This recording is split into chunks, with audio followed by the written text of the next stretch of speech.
Chapter 48. Joso excuses himself.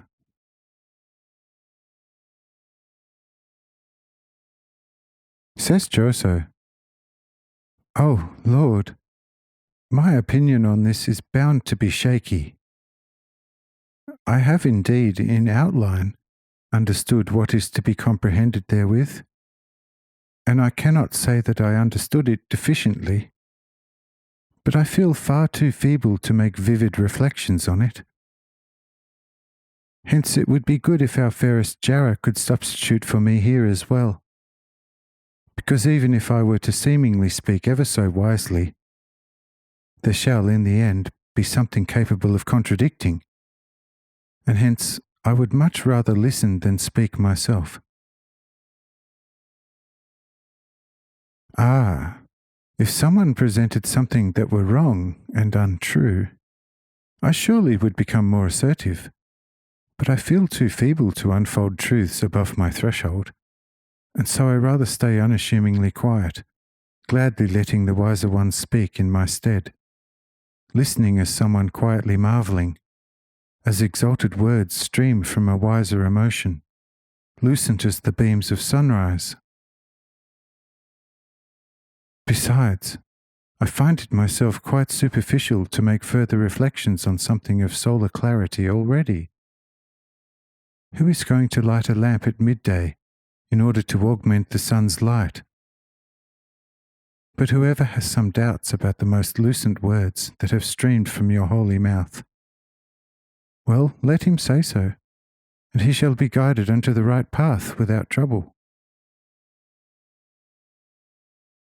Well do I know that one should obey you blindly, so to say, when you have asked something of someone.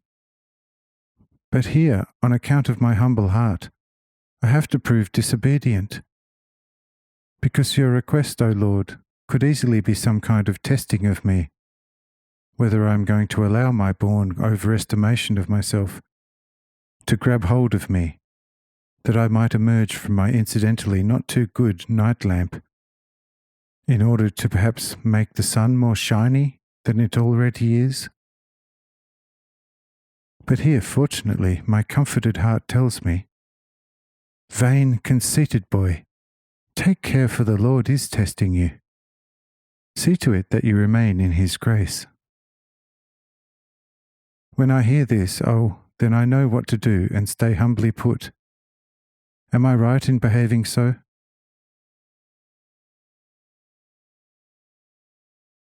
Say I, my dear Joso, right, and yet not right. When I ask something of you, that I am certain to know why. And if you want to get ahead in things, then you must comply with me, be it whatever. And were I to even seek your physical life, then you need to relinquish it joyfully, for I shall never seek someone's physical life to the disadvantage of him who relinquishes it for me.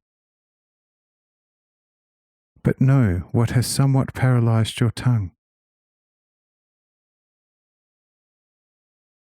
Behold, you were heretofore somewhat boastful in asserting that you stood only for the truth.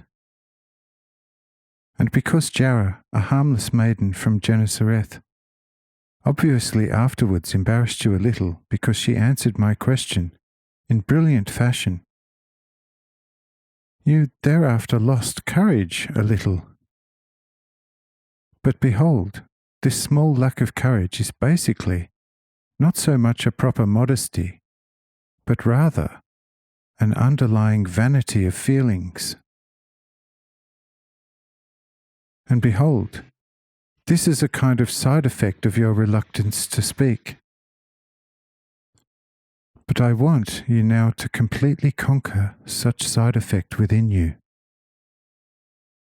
For it is better for a somewhat vain disposition to be laughed at than along the path of triumphal successes to always feel oneself admired and flattered.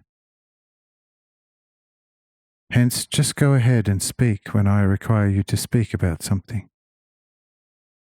and as such, just give us any sure opinion about my explanation of slavery.